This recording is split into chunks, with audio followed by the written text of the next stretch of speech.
ब्रह्मा जी के संतुष्ट करे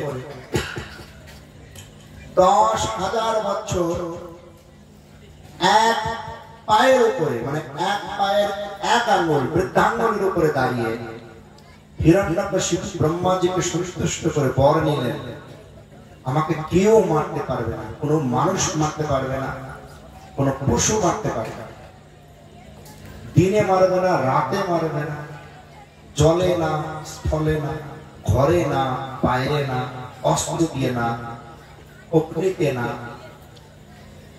না ঊর্ধ্ব না অধো।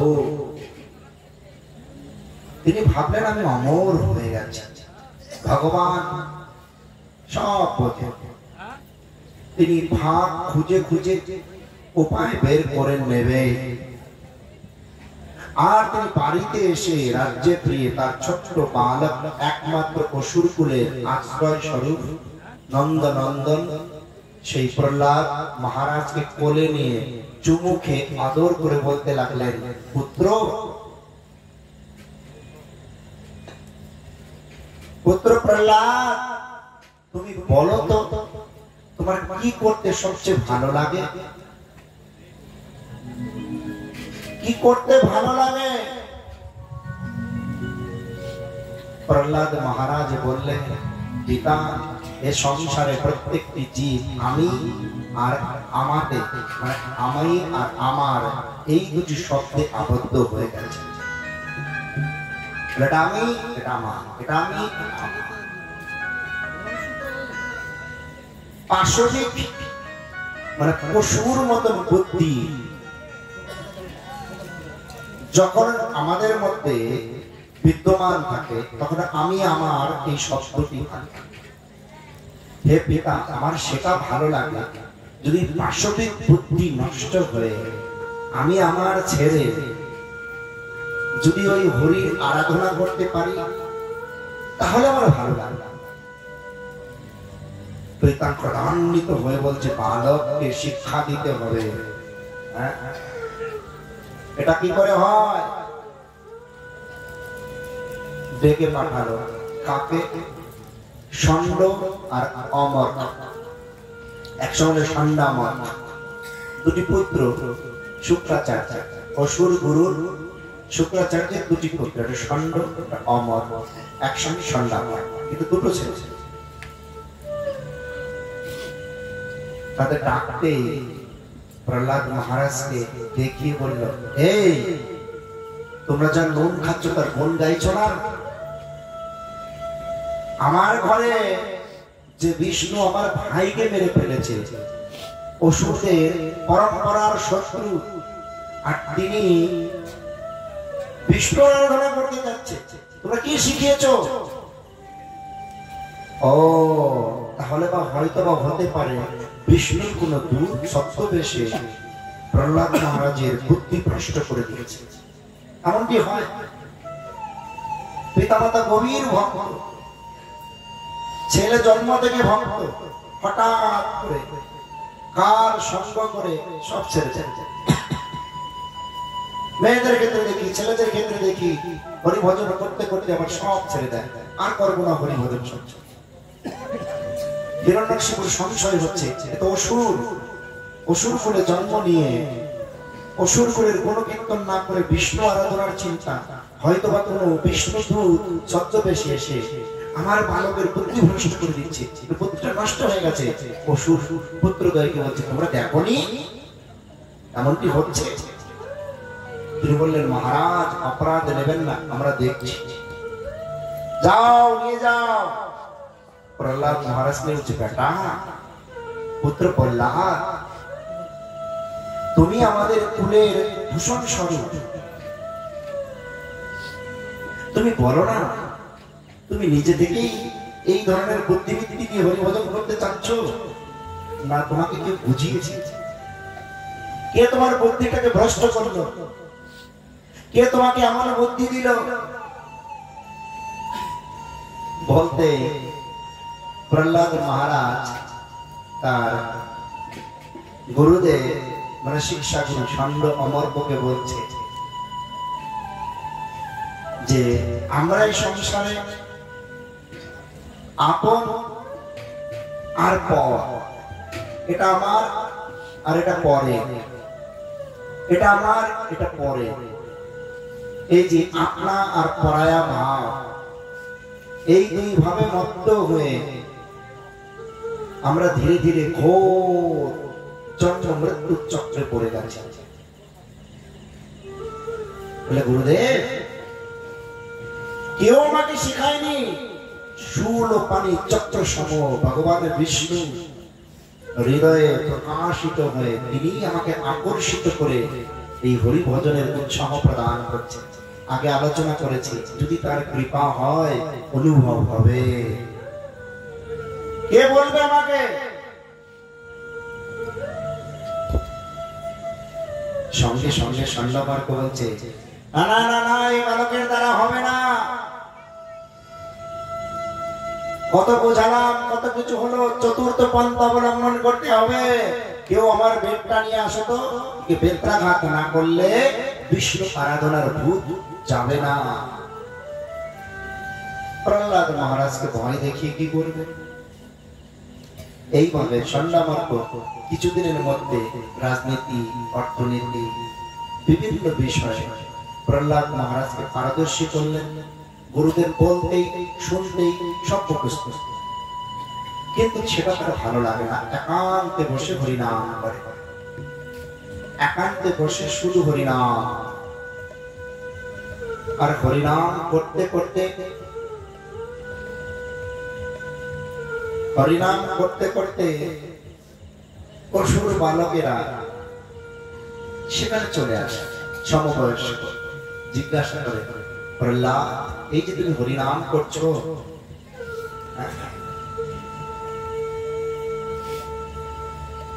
তোমাকে শিখালো কে? তুমি কোথা থেকে শিখলে যে তোমাকে হরিভজন করতে হবে? হরিভজনের ফলই বা কি? প্রহ্লাদ মহারাজ তখন বললেন, তোমরা এটা জানো, যখন আমি আমার মায়ের গর্ভে ছিলাম তখন ইন্দ্র আমাকে হত্যা করবার জন্য স্বর্গরাজ্য নিয়ে যাচ্ছে, কিন্তু প্রতিমধ্যে নারদ মুনি তাকে কটাক্ষ করে বলতে লাগলেন, ইন্দ্র, তুমি একজন গর্ভবতী নারীকে তুলে নিয়ে যাচ্ছ, যেটা কি দেবতাদের শোভা পায়? অসুর হলে দেখা যেত। ইন্দ্র বলছে, না না, আমি এর ক্ষতি করবার জন্য, ভোগ করার জন্য নিয়ে যাচ্ছি না। এর গর্ভে অসুরের বংশ বৃদ্ধি হচ্ছে, এর জন্ম হওয়া মাত্রই তাকে আমি নিধন করবো। নারদ মুনি বলছে, তুমি শিশুকে হত্যা করবে? এটা তো বীরের কার্য নয়। আর তুমি কি করে জানলে এটা অসুর? ভক্ত তো হতে পারে, অসুর হলে ভক্ত হবে, ভগবানের কি ইচ্ছা সেটা আমরা কি করে জানবো? কোথায় ভক্ত হবে, কোথায় অসুর হবে, কোথায় কি হবে, সব তো ভগবান ইচ্ছা। এইভাবে তখন নারদ মুনি কয়াধু প্রহ্লাদের মাকে তার আশ্রমে নিয়ে আর হরিকথামৃত শ্রবণ করালেন। প্রতিদিন হরিকথা শুনতে শুনতে গর্ভ থেকে প্রহ্লাদ মহারাজ দিব্য জ্ঞানী হয়ে গেলেন, সর্ববিদ্যায় বিশারদ, সর্বদা হরির চিন্তায় মগ্ন। তাই বলছে, আমি আমার মায়ের গর্ভ থেকে নারদ মুনির মুখে সমস্ত কথা শুনে এসেছি। হরি ব্যতীত মঙ্গলের দ্বিতীয় কোন রাস্তা নাই। এ বালকগণ, যদি প্রকৃত মঙ্গল চাও, হরি ভজন করো, তোমাদের মঙ্গল হবে। এইভাবে অসুর বালকগুলোকে, অসুর বালকদেরকে প্রহ্লাদ মহারাজ হরি ভজনের উপদেশ দিলেন। কেননা নামবিনা কলিযুগে নাহি আমার ধর্ম। আপনি ধর্ম করবেন, হরিনাম না করলে হবে না। আপনাকে অবশ্যই হরিনাম করতে হবে। আর পড়াশোনা শেষ হলে ষণ্ড অমর, ষণ্ডা অমর যখন হিরণ্যকশিপুর কাছে পুত্রকে সমর্পণ করলেন, তিনি কোলে বসিয়ে আবার চুমুকে জিজ্ঞাসা করছে, পুত্র, অজয় পুত্র প্রহ্লাদ, তুমি বলো তো গুরুগৃহ থেকে তুমি কি শিখলে?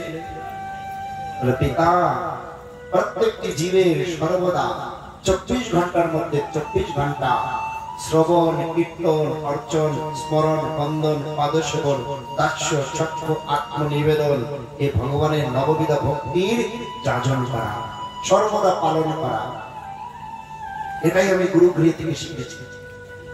চোখগুলো বড় বড় করে সন্ধ্যামর্কার দিকে হিরণ্যাক্ষিপু তাকে বলছে, ওরে দুষ্ট, তোমাকে কি শিখাতে বলেছে, তুমি কি শিখালে? তার কান ধরে বলছে, মহারাজ, আমরা শিখাইনি এটা। এ কোথা থেকে শিখলো জিজ্ঞাসা করুন, বিশ্বাস করুন আমাদেরকে, আমরা এটা শিখাইনি, তুমি বিষ্ণু আরাধনা করো। তখন প্রহ্লাদ মহারাজ বিভিন্ন ধর্মের উপদেশ দিতে, হরিভজন থেকে বিচ্যুত না হওয়াতে বলল, অসুরকুলের চন্দন গাছের মধ্যে একটা বাবুল গাছ, শিমুল গাছ কোথা থেকে আসে? হওয়ার কথা ছিল চন্দন গাছ। চন্দন গাছ মনে করে যত্ন নিচ্ছি, পরে দেখি চন্দন গাছ না শিমুল গাছ, আঁকড়ে ধরলেই ব্যথা দেয়, কষ্ট দেয়। কিন্তু শিমুল গাছ করবোটা, দরকার তো চন্দন গাছ, যাও একে মেরে ফেলে। বিভিন্ন সময়ে বিভিন্ন উপায়ে বিষ ধরে সাপের মুখে বিষ পান করিয়ে মাত্র হাতির নিচে ফেলে, পাহাড় থেকে ফেলে প্রহ্লাদ মহারাজকে মারবার চেষ্টা করে। কিন্তু বিভিন্ন উপায়ে চেষ্টা করেও প্রহ্লাদ মহারাজকে কোনোভাবেই প্রহ্লাদ মহারাজকে মারতে পারছে না। উপায় অন্তর না দেখে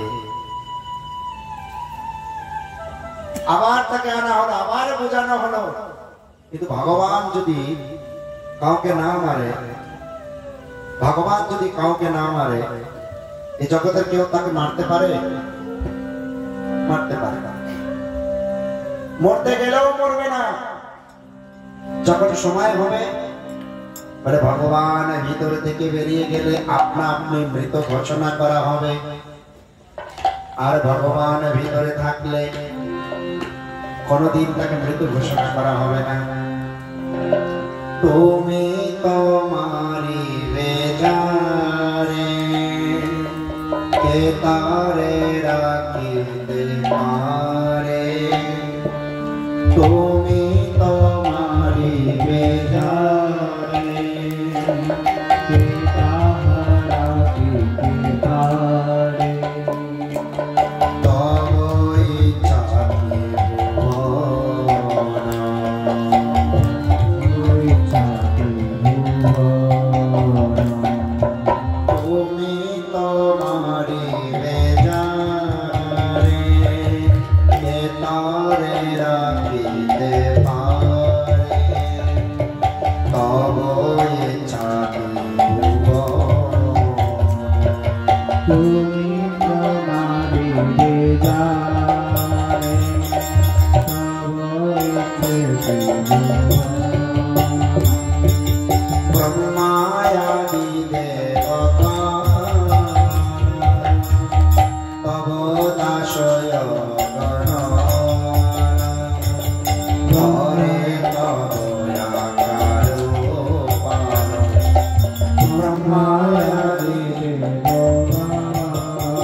ব্রহ্মবৈবর্ত কোরআনে একটা বিশদ আলোচনা আছে। অত দীর্ঘ আলোচনা আমাদের করবার সময় নেই, শুধু আমি এটাই বলছি, একবার ভগবান বিষ্ণু শিবজিকে বলছে কটাক্ষ করে, বলে না, একটা বৃদ্ধ ব্রাহ্মণের রূপে এসে বলছে, বলে না, তোমাদের অনেক লোক পূজা করে,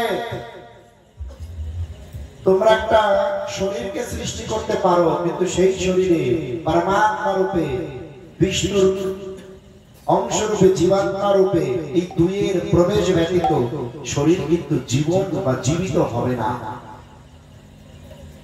যখন শিবজি মহারাজকে বললো, তুমি বারবার বললো, যাও না, তুমি গিয়ে এই শরীরটা, মানে নারদ মুনি পিতা ব্রহ্মার অভিশাপে গান্ধর্ব লোকে তিনি গান্ধর্ব রূপে জন্ম লাভ করেছিলেন, সেখানে তিনি শরীর ছেড়ে দিয়েছিলেন।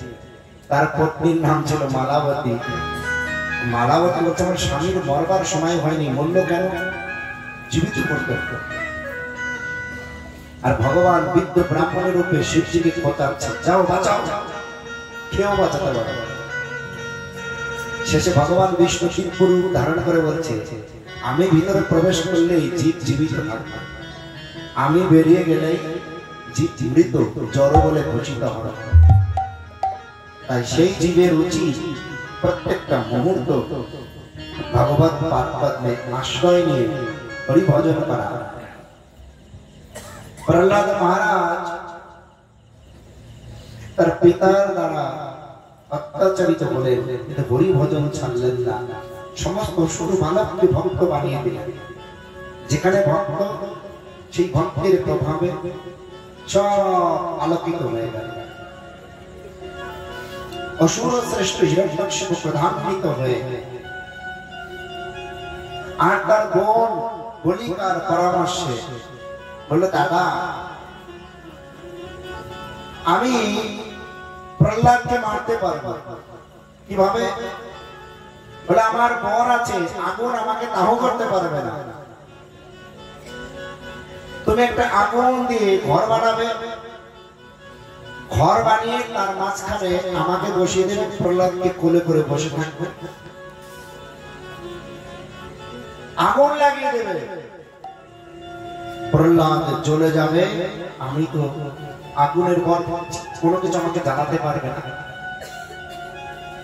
হ্যাঁ, তাই দেখবেন গৌর পূর্ণিমার আগে হোলি উৎসব করা হয়। এই হোলি, এই প্রহ্লাদ মহারাজের পিসির নাম ছিল হোলিকা, তার থেকে এই হোলি উৎসব।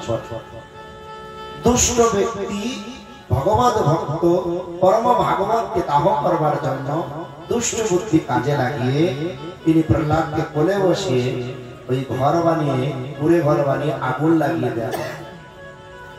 কিন্তু ভগবান বা তিনি বর পেয়েছিলেন শুভ কাজের জন্য, দুষ্ট বুদ্ধির জন্য নয়। প্রহ্লাদ মহারাজ দিব্যি হরিনাম করছে, ভগবান তার উপরে শঙ্খের জল দিয়ে বারিশ করছে, শীতল ভাবে বসে হরিনাম করছে, আর হোলিকা পুরে ছাই হয়ে যায়। তাই এ সংসারের সমস্ত দুষ্ট বুদ্ধি সম্পূর্ণ ব্যক্তি ওই হোলিকার মতো দুষ্ট বুদ্ধি সম্পন্ন বলে সমস্ত জিনিস পুড়িয়ে ছাই করে দিতে হবে। দুষ্ট বুদ্ধিগুলোকে পুড়িয়ে না দিলে বা দুষ্ট বুদ্ধি থাকলে হোলিকার মতো পুড়ে মরতে হবে। সর্বদা ভগবত ভক্তের চরণে, হরিগুরু বৈষ্ণবের চরণে আনুগত্য স্বীকার করে হরি ভজন করাটাই উত্তম, নয়। যখন প্রহ্লাদ মহারাজ জীবিত হলেন, সমস্ত অসুর বালকেরা জয়ধ্বনি করতে লাগলেন, তাদের নেতা বেঁচে গেছে, আবার হরিনাম শুরু হলো। প্রধান্বিত হয়ে প্রহ্লাদ মহারাজকে হিরণ্যকশিপু বলতে হবে, কোথায় তোমার হরি, এত শক্তি কোথা থেকে আসে? আমার হরি সর্বত্র বিরাজমান। ওই সামনে যে ঘরের মধ্যে পিলার ছিল, কম এর মধ্যে আছে, সর্বত্র আছে, কোথায় নেই হরি? হিরণ্যকশিপু প্রধান্বিত হয়ে হিতাহিত জ্ঞান হারিয়ে স্তম্ভকে আঘাত করতেই ভক্তের বাক্য সত্য করবার জন্য স্তম্ভ থেকেই ভগবান নরসিংহ রূপে প্রকট লাভ করলেন। কেন নরসিংহ রূপে? সমস্ত শরীরটা মানুষের মতো, মুখটা সিংহের মতো, মানুষ আর সিংহ। ওই যে প্রহ্লাদ মহারাজের পিতা হিরণ্যকশিপু বর পেয়েছিল, কোন পশু কোন মানুষ তাকে মারতে পারবে না। তাই ভগবান দুই রূপ ধারণ করে আসলেন একসাথে, আদা পশু আদা মানুষ। তাকে ধরে কোলের উপরে বসালেন, তাকে নিচে মারা যাবে না তো, আবার উপরেও মারা যাবে না। তাকে টানতে টানতে দরজার সামনে নিলেন, বর্ডার পয়েন্টে। তাকে ঘরে মারা যাবে না, বাইরে মারা যাবে না। যুদ্ধ করতে করতে বিকাল মানে গৌধূলি সময় আসলো, তাকে দিনে মারা যাবে না, রাতে মারা যাবে না, রাত আর দিনের সংযোগে নিয়ে আসা হবে। তাকে অস্ত্র দিয়ে মারা যাবে না, সিংহর তো বড় বড় নখ দিয়ে মারা। এইভাবে হিরণ্যকশিপুর সমস্ত শর্ত মেনে ব্রহ্মার বাক্য সত্য করে ভগবান হিরণ্যকশিপুকে উদ্ধার করলে, উগ্রমূর্তি ধারণ করলেন। লক্ষ্মী মাতা ভয়ে কাঁপতে লাগলেন, আর সমস্ত দেবতারা পুষ্প বৃষ্টি করতে লাগলেন। ওই বালক প্রহ্লাদ সামনে গেল, তুমি যাও না, এখন যে মূর্তিটি আছে কেউ সামনে দিতে চায় না। বালক সামনে গেলে তাকে বাৎসল্য রসে, একটা সিংহ শাবককে যেমন ভালোবাসে, প্রহ্লাদ মহারাজ ভালোবাসতে লাগলেন। প্রহ্লাদ মহারাজ হিরণ্যকশিপু মানে নরসিংহ ভগবানের স্তুতি করতে লাগলেন। আর সেই স্তুতিতে শান্ত হয়ে লক্ষ্মী মাতাকে ভগবান নরসিংহদেব কোলে বসিয়ে নিলেন, আর প্রহ্লাদকে আদর করছেন। সেই চিত্রপটটা আমরা সমস্ত বাড়িতে বাড়িতে দেখলে সেবা করব। ভগবান রুদ্রমূর্তি স্বরূপ। চারটি সম্প্রদায়, ব্রহ্ম, এর প্রথম দিক হচ্ছে শ্রী, ব্রহ্ম, রুদ্র ও মা। শ্রী সম্প্রদায়ের প্রধান হচ্ছে লক্ষ্মী মাতা, কুমার সম্প্রদায়ের প্রধান চতুর্কুমার, সনক, সনন্দন, সনাতন, সনত কুমার। ব্রহ্ম সম্প্রদায়ের প্রধান হচ্ছে ব্রহ্মা, চতুর্মুখী ব্রহ্মা। রুদ্র সম্প্রদায়ের প্রধান শিবজি মহারাজ। এই শিবজি মহারাজের সম্প্রদায়ে ইষ্ট দেবতা লক্ষ্মী, নরসিংহ। লক্ষ্মী নরসিংহ। আর আমরা ব্রহ্ম সম্প্রদায় অন্তর্ভুক্ত। ব্রহ্ম সম্প্রদায়ের ইষ্ট দেবতা লক্ষ্মী নারায়ণ। লক্ষ্মী নারায়ণের সেবা ঐশ্বর্য মূর্তিতে, কিন্তু মহাপ্রভু মাধুর্য রসকে আবির্ভূত হলে তিনি সেই মাধুর্য বা প্রেমের প্রথম অংশ মাধবেন্দ্র পরিপাক থেকে এই ব্রহ্ম সম্প্রদায়ে রাধা গোবিন্দের আরাধনা শুরু হলো। মাধুর্য রস, কেউ উপরে আসতে পারে, ঐশ্বর্য রসে বৈকুণ্ঠ, মাধুর্য রসে বা মধুর রসে গোলকুলের দাহ। এইভাবে সর্বোত্তম সেই মধুর রস আস্বাদনের জন্য প্রত্যেকটি ভক্তের চরণে আমার নিবেদন, হরে কৃষ্ণ মহামন্ত্র সাক্ষাৎ রাধা কৃষ্ণ। এই মন্ত্র প্রাথমিক পর্যায়ে মন্ত্র হতে পারে। এই মন্ত্রই জপতে জপতে আপনার হৃদয়ে রাধা কৃষ্ণ রূপে প্রকাশ হবে। এই হরে কৃষ্ণ মহামন্ত্র ব্যতীত অন্য কোন উপায়ে রাধা কৃষ্ণের দর্শন, কৃপা বা তাদের সেবা পাওয়া দ্বিতীয় কোন উপায় নাই। নাস্তির নাস্তির নাস্তির গতিরণ্য, অন্য কোন উপায় নেই। তাই সমস্ত ভক্তের চরণে বারবার প্রণতি জানিয়ে একটি অনুরোধ করো, প্রচুর হরিনাম করো, চলতে ফিরতে খাইতে শুইতে